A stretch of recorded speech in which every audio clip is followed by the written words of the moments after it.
Bom, galera, sejam bem-vindos ao canal História Subversiva. E para o vídeo de hoje, cara, essa semana teve o discurso aí do Lula, né, na ONU.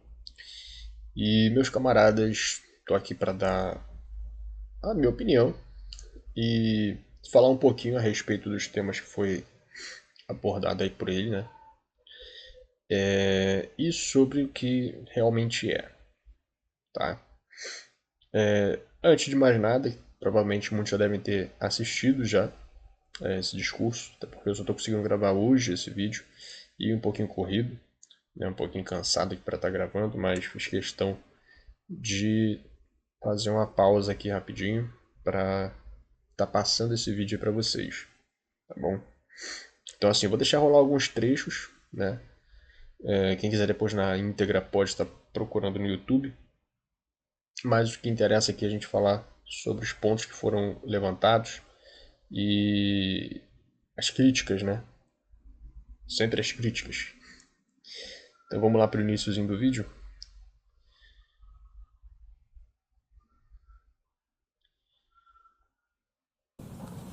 Criada no fim da guerra, a ONU simboliza a expressão mais elevada da aspiração pela paz e pela prosperidade.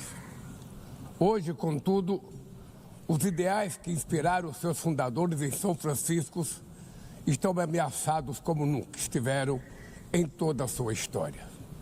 O multilateralismo está diante de nova encruzilhada. A autoridade desta organização está em xeque. Assistimos à consolidação de uma desordem internacional marcada por seguidas concessões à política do poder. Atentados à soberania, sanções arbitrárias e intervenções unilaterais estão se tornando regra. Existe um evidente paralelo entre a crise do multilateralismo e o enfraquecimento da democracia.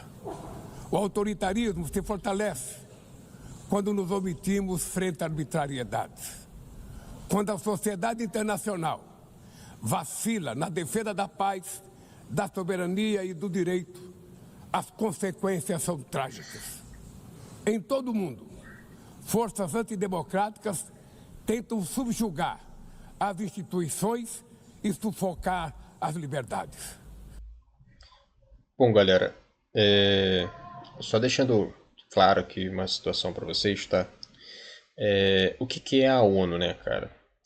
A ONU ela foi fundada, tá, no final da Segunda Guerra Mundial, volta de 1945, tá, logo após a Segunda Guerra.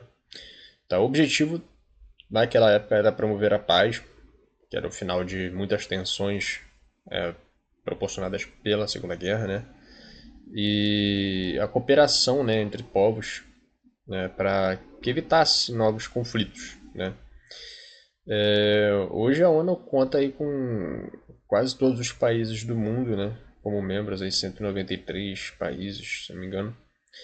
Tá? E assim, sempre foi um espaço de diálogo entre esses países, né, onde discutem problemas globais, né, atuam em áreas como paz e segurança, desenvolvimento humano, né? E a ONU ela prega, cara, basicamente a manutenção da paz e segurança, né? Promoção de direitos humanos, cooperação internacional, desenvolvimento sustentável e por aí vai, né? A questão em si é que na teoria tudo é lindo, né? Só que assim, a ONU ela é apresentada como um espaço neutro, né, de cooperação, tá? Mas na prática, cara, a gente sabe que não é assim que acontece, né? E funciona mais ou menos aí como um instrumento de ordem capitalista, né?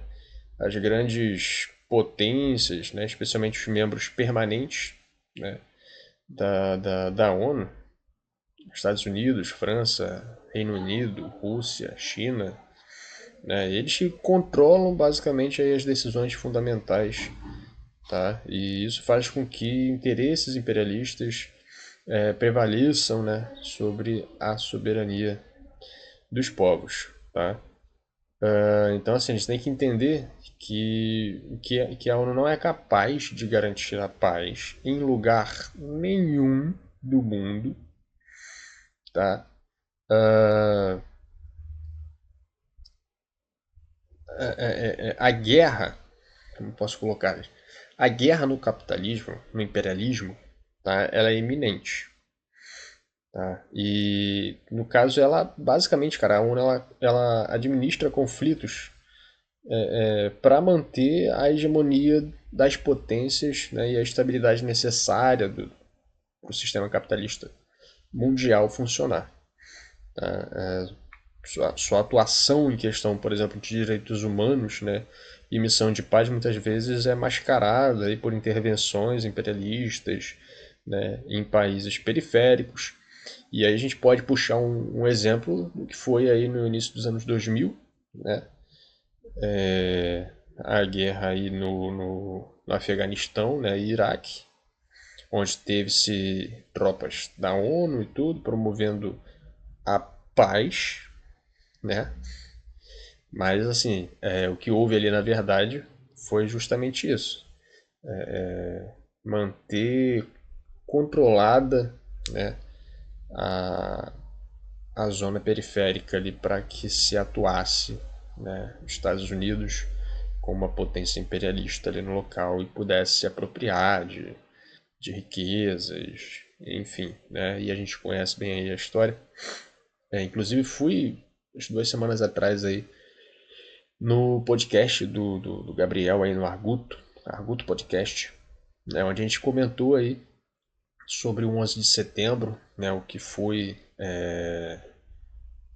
essa, esse atentado, né, o que como chegamos até lá, né? Fiz meio que uma retrospectiva lá da final da década de 70 até o final da ocupação dos Estados Unidos no Afeganistão já nos anos 2000, né? E, e assim, a chamada cooperação internacional da ONU, cara, numa visão socialista, né, uma fachada ideológica, como eu falei, que busca neutralizar a desigualdade estrutural entre centro, né, e periferia, né, global, reforçando aí a divisão internacional do trabalho, ok? Vamos dar sequência aqui no vídeo aqui mais um pouquinho. Cultua a violência, exalta a ignorância, atua como milícias físicas e digitais e cerceiam a imprensa. Mesmo sob ataques sem precedentes, o Brasil optou por resistir e defender sua democracia, reconquistada há 40 anos pelo seu povo, depois de 2 décadas de governos ditatoriais.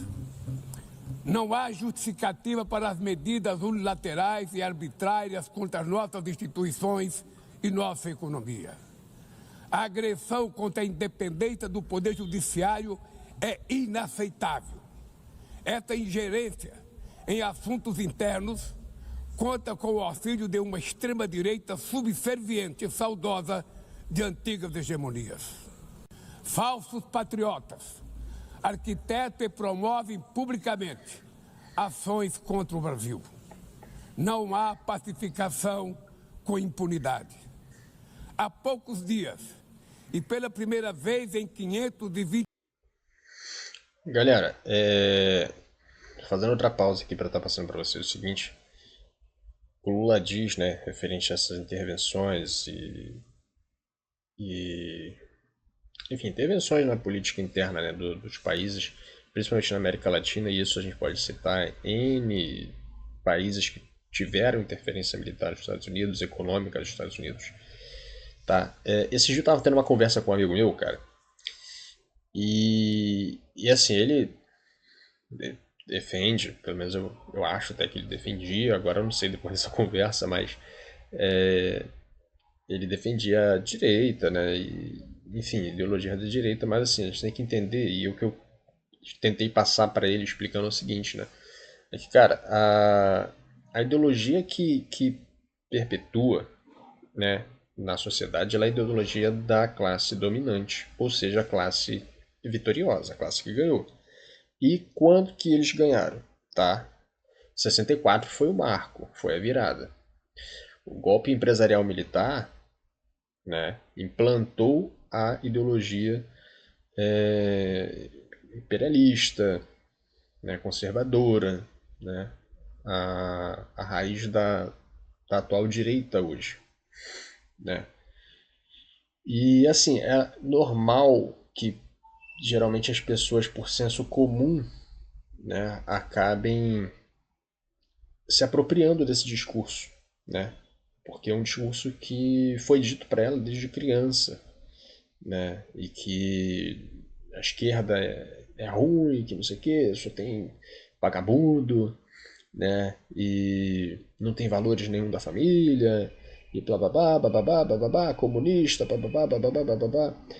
Gente, isso é ideologia dominante perpetuando.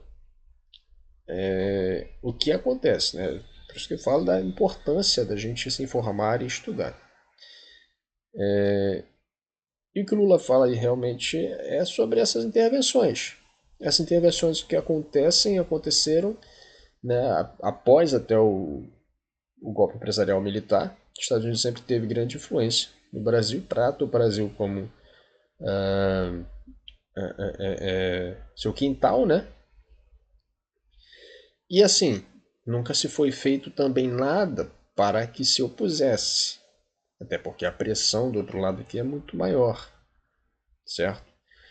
E então assim, não se tem um enfrentamento, né, por parte do governo quanto a essas intervenções dos Estados Unidos, né? O cara foi lá, meteu tarifa atrás de tarifa e o máximo que o Brasil foi taxar também algumas coisas, mas assim, de forma insignificante, né? Embora depois os Estados Unidos tenha voltado atrás em alguns produtos, né? Mas assim, o que eu quero estar passando aqui é o seguinte, né? O discurso do Lula, o Lula em si, né? Eu sempre digo que ele é um excelente debatedor, não, um excelente populista, né? Ele discursa muito bem, né? Ele traz o povo para ele no discurso. Só que, cara, hoje a gente não pode levar pelo discurso, a gente não pode se permitir ser inocente a esse ponto, né, cara? A gente tem que ver o que o político faz, o que o líder faz. E o Lula ele é muito contraditório já desde todos os governos dele, certo? Alguns programas sociais que ele abrangiu, que ele criou, ok, são positivos, ajudaram bastante famílias, ajudaram, mas não resolveram os problemas da sociedade brasileira como um todo na prática, em sua raiz, ok? E uma das grandes críticas que eu tenho ao Lula hoje, justamente é isso, cara.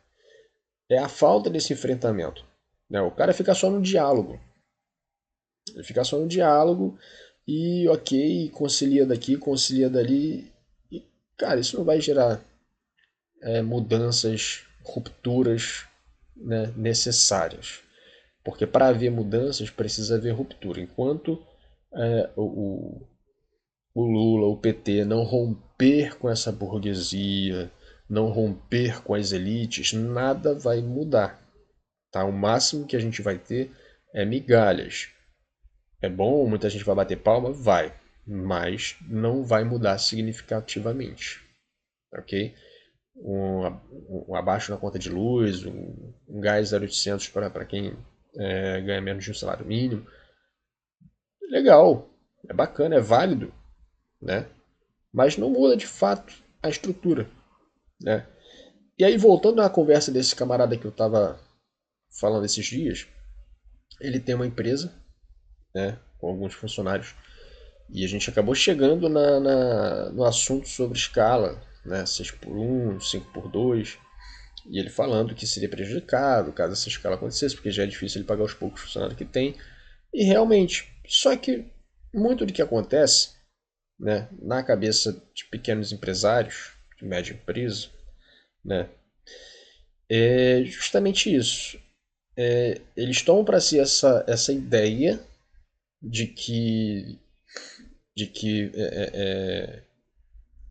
de que quem está lutando por essa pauta, né, do trabalhador que está lutando por essas pautas de redução de carga horária de trabalho, né, é vagabundo, é preguiçoso, não quer trabalhar, né, e N motivos.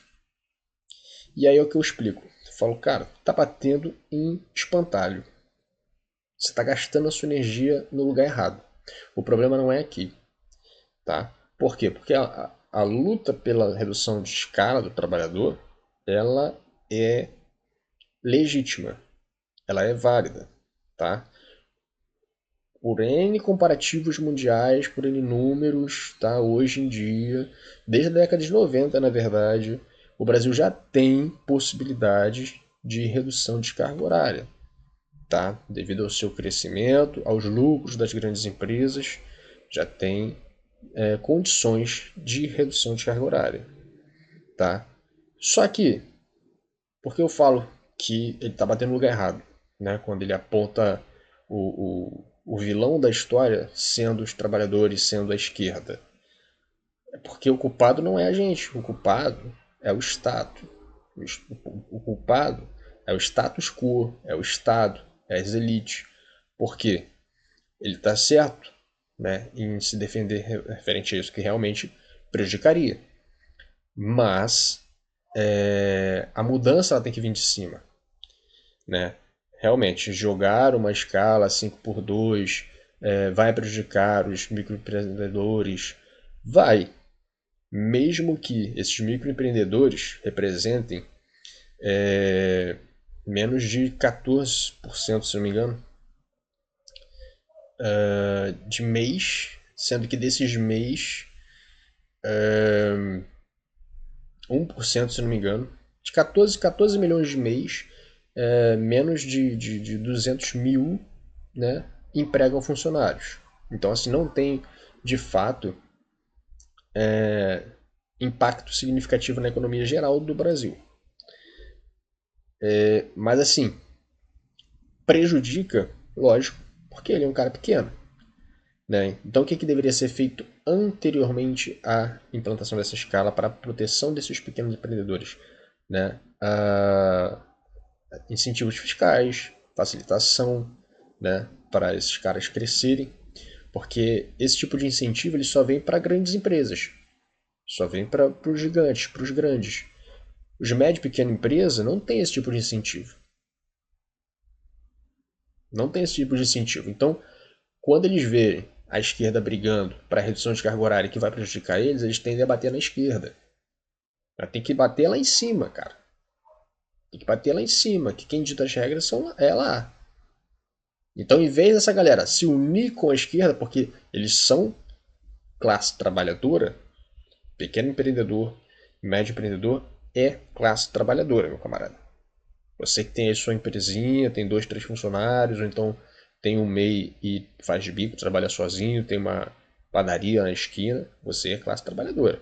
Tá? Se teu negócio falir hoje, você fica sem nada. Uma mão na frente e uma atrás e a bunda de fora. Beleza? Então, galera, esse discurso do Lula na ONU, ele é muito bonito. É lindo na teoria. Tá? Agora, o real problema é que não tem mudança significativa. É só discurso. Vai falar de soberania? Cara, você não vai falar de soberania se você não é soberano. O Brasil não é soberano em N pontos. Seja no quesito energético, seja no quesito comercial, né, de empresas alimentícias, né, que dependem de commodities de fora para sobreviver, né, enfim, para gerar matéria-prima, gerar alimento, enfim. Não tem como. Né? Militarmente piorou. Militarmente piorou. Tá? O Brasil, o governo Bolsonaro privatizou muito do que era empresas estatais grandes, tá? Empresas de energia, empresas de água, né? A SEDAI aqui do Rio foi privatizada, agora é Águas do Rio, e tá, continua pior, continua uma merda, O problema é que agora privatizada, né, você reclama, reclama, reclama, eles estão nem aí, estão ganhando incentivo do governo, estão enchendo o bolso de dinheiro. Mas quando era estatal, era do governo, era fácil, era mais fácil você bater de frente, né? Era mais fácil. Então, assim, desde que o Lula assumiu, né, que ele prometeu que ia reestatizar indústrias estratégicas, não foi feito até hoje. Tá? Uma reorganização, uma reforma militar no Brasil é necessária há décadas e não é feito até hoje, já vai para o quarto mandato, se ele ganhar no que vem vai para o quarto mandato, e não vai ser feito nenhuma dessas reformas, seja a reforma agrária, seja a reforma federativa, seja a reforma trabalhista, seja a reforma militar, não vai sair do papel. Se é que está no papel. Né? Então, assim, a gente tem que entender, cara, que o PT, que o Lula, desde a década de 90, ele abandona a classe trabalhadora, ele abandona o proletariado e se vende a essa burguesia. Se vende ao institucionalismo partidário. Ok?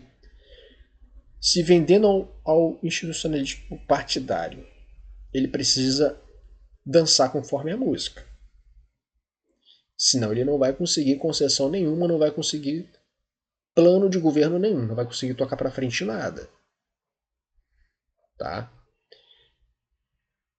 Qual o problema do partido, de um partido de esquerda, que era o PT um partido de esquerda, se institucionalizar? Justamente porque você vai virar a cadela do capitalismo e dos fascistas. Você vai ter que andar no jogo.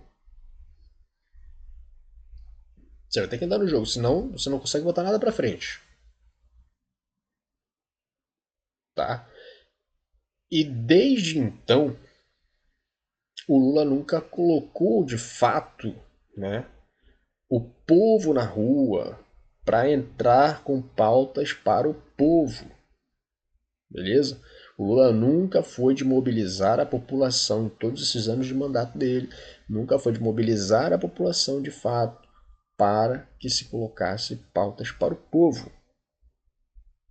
Rapaz, se tem uma coisa que a direita tem medo, mas tem um cagaço enorme, é de povo na rua. E o Brasil tem N exemplos históricos aí onde isso ocorreu, vários deles. Na verdade, posso dizer que todos os benefícios que a gente, benefícios não, direitos que a gente conquistou, né, trabalhistas, do SUS, enfim, MST está aí também, vários direitos que conquistamos foi na base da luta com o povo na rua, cara. Então, o partido que se diz de esquerda, Partido dos Trabalhadores, que não atua para os trabalhadores desde a década de 90, nunca botou o povo na rua e quer falar de democracia, quer falar de soberania. É complicado. Mas vamos ver mais um trechinho do vídeo aí, tá? Vamos ver mais um trechinho do vídeo do Lula aí.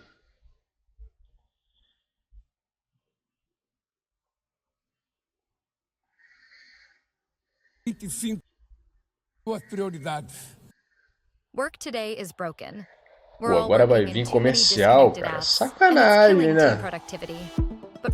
Aí quebra o rolê. Reduzir os gastos com guerras e aumentar a ajuda ao desenvolvimento. Aliviar o serviço da dívida externa dos países mais pobres, sobretudo os africanos. E definir padrões mínimos de tributação global para que os super ricos paguem mais impostos que os trabalhadores. A democracia também se mede pela capacidade de proteger as famílias e a infância. As plataformas digitais trazem possibilidade de nos aproximar como jamais havíamos imaginado. mas têm sido usadas para semear intolerância, misoginia, xenofobia e desinformação. A internet não pode ser terra sem lei. Cabe ao poder público proteger os mais vulneráveis. Regular não é restringir a liberdade de expressão, é garantir que o que já é ilegal no mundo real seja tratado assim também no ambiente digital, no ambiente virtual. Ataques à regulação servem para encobrir interesses escusos e dar guarida a crimes como fraudes, tráfico de pessoas, pedofilia e investidas contra a democracia.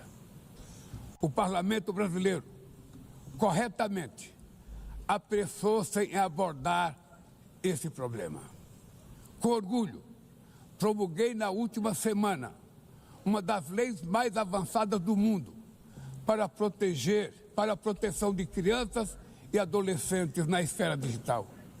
Também enviamos ao Congresso Nacional projeto de lei para fomentar a concorrência nos mercados digitais e para incentivar a instalação de data centers sustentáveis.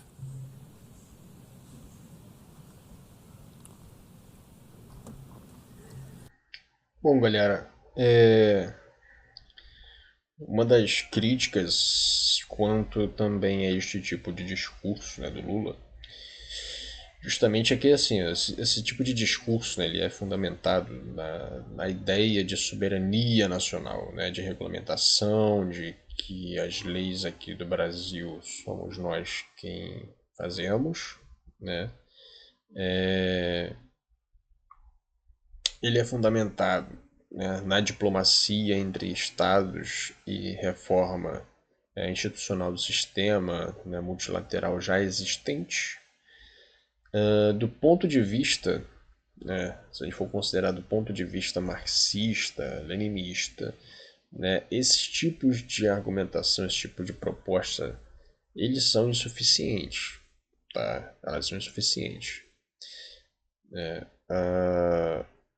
O povo, né, a classe trabalhadora, em sua maioria, precisa de fato agir, né? Não apenas, quando eu falo agir, não apenas por meios, né, de canais diplomáticos, né, ou bons gestos internacionais, né, mas por construção, né, de aliança de classe, né, e aí, assim, internacionalismo operário, né, lutas né, que transcendem, né, meras reformas, né, desse multilateralismo burguês, né? Então, a gente precisa, de fato, ter essa reorganização, né?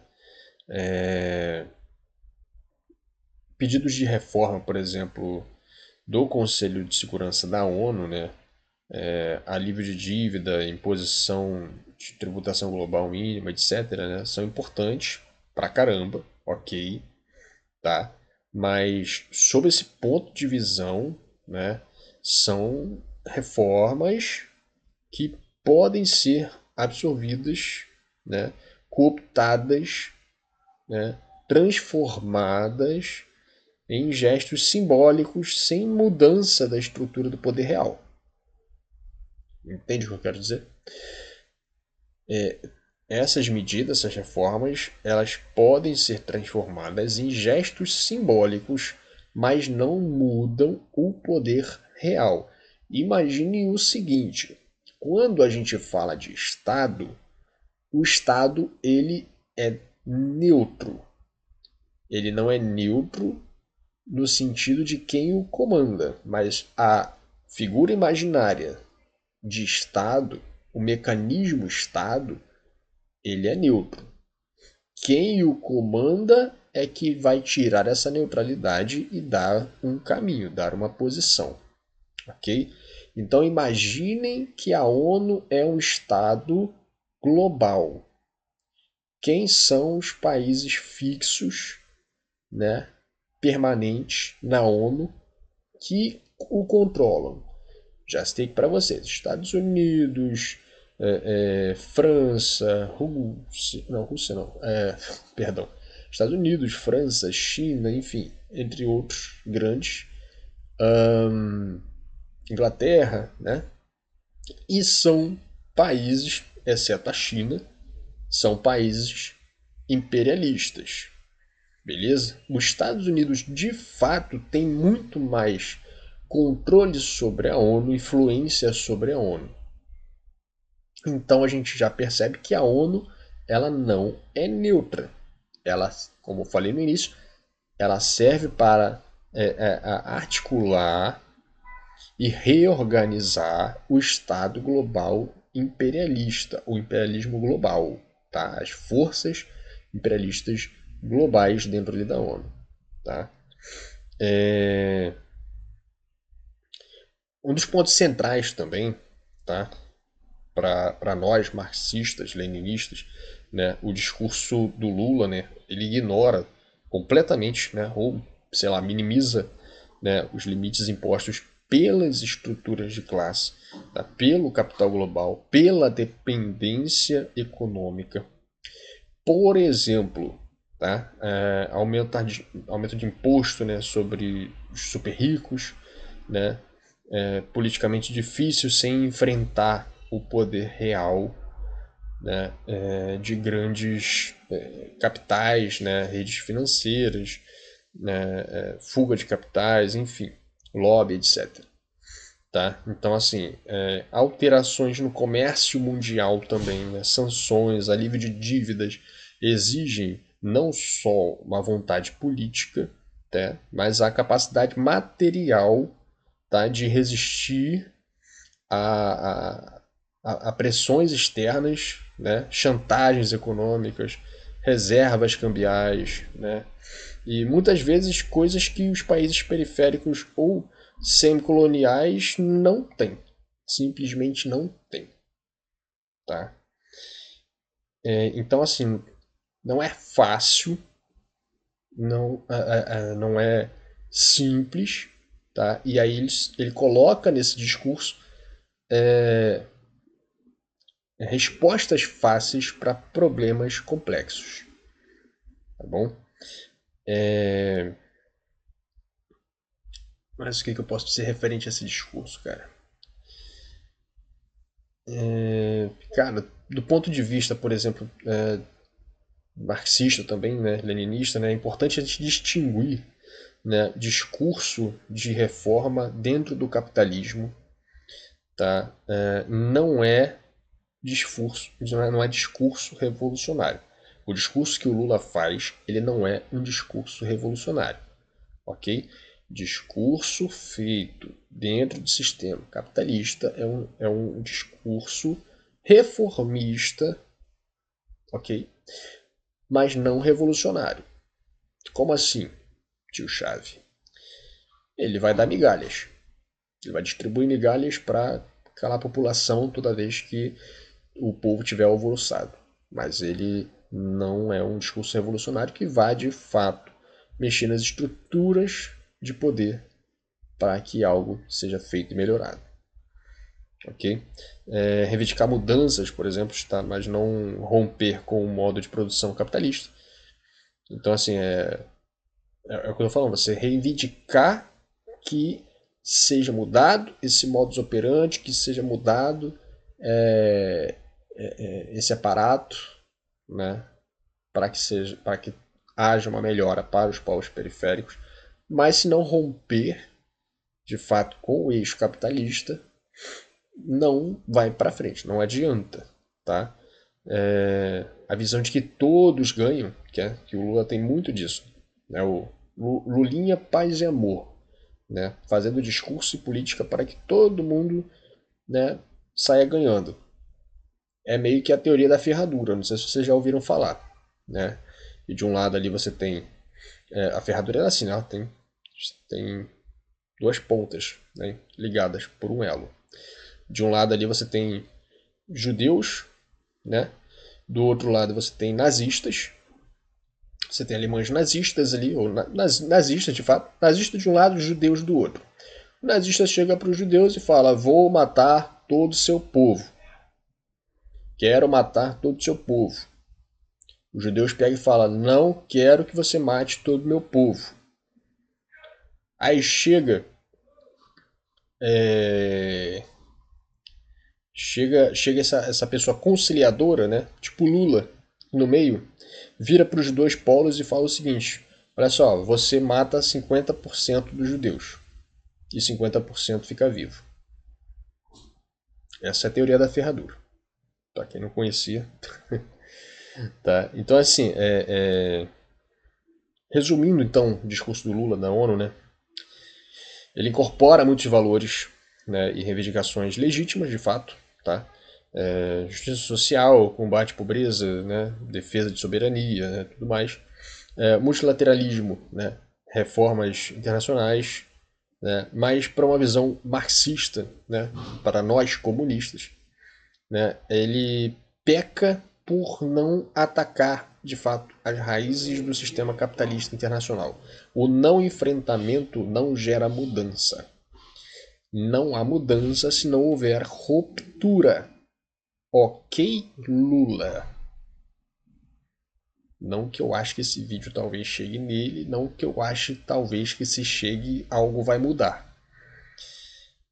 Ele propõe, de fato, reformas, tá? Mas, como eu falei, dentro de uma estrutura que segue marcada pelo imperialismo, tá? Pelas desigualdades internacionais, de poder, de economia, etc. Né? E, em última instância, há o risco de que essas reformas sejam gestos simbólicos, tá? Ou paliativos, né? Como a maioria das políticas que o Lula fez aqui nos mandatos dele, políticas paliativas, né? E muito significativos, né, politicamente, mas incapazes, né, de produzir de fato uma transformação radical, cara. Né? Politicamente, ok, vai ter pontos positivos, vão ter pessoas que vão bater palma, que vão, né, dar o voto a ele e tudo mais. Mas não muda a raiz do problema. Tá? Quando a gente fala em esquerda radical, radical significa você atacar a raiz do problema, você ir até a raiz, ok? O Lula está muito à direita de qualquer esquerda no Brasil hoje. Inclusive há boatos, tá, que daqui para frente a tendência do PT é ele se endireitar, é ele dar uma guinada à direita para a própria sobrevivência dele. Até porque vai vir em 2026, provavelmente, né, se não houver um outro com grande capacidade, mas provavelmente será o Lula novamente a ganhar em 2026. Eu gostaria muito que fosse qualquer outra representatividade de esquerda radical. Não precisa nem ser radical, mas de esquerda, pelo menos. Né? Seja, sei lá, nem que fosse do AUP, do PSOL, né? Mas que não fosse o Lula. Mas a gente sabe como é que funciona o sistema eleitoreiro e a cabeça do povo, né? E, enfim, provavelmente vai ser Lula 2026. E depois disso, meu amigo, acabou Lula. E, rapaz, o Lula hoje, e o Lula sempre, ele sempre foi maior que o PT. O Lula sempre foi maior que o PT, isso é perigoso, porque corre o risco de acontecer o que aconteceu com o partido do Brizola, tá? O Brizola era uma figura muito maior que o próprio partido. O Lula hoje é uma figura muito maior do que o próprio partido. Então, muito provavelmente, pós-Lula, se o PT permanecer nessa social-democracia, meio em cima do muro ali, vai falir, vai se apequenar até sucumbir. Então a tendência é que o PT dê uma guinada à direita para se manter vivo. Então, galera, em resumo, eu, na minha opinião, não espero nada do PT, tá? No máximo, políticas paliativas. Mas isso não muda os problemas realmente estruturais, ok? Eu quis dar só uma pincelada aqui em alguns trechos aqui do discurso, no intuito mais de comentá-lo com você que já viu ou que não viu, veja, busque no YouTube ali na íntegra, tem mais ou menos uns 20 minutos, tá? Porque aqui não daria para passar tudo, senão a gente ia ter muito tempo aqui de vídeo. E, bom, busquem o discurso, voltem aqui no vídeo depois, deixem nos comentários o que vocês acharam, tá? Agradeço muito aqui a audiência de vocês, um forte abraço do tio Chave e deixa seu likezinho, compartilha aí o vídeo, tá? Deixa seu comentário que ajuda pra caramba também o crescimento do canal. Valeu, um forte abraço, um beijo e até a próxima.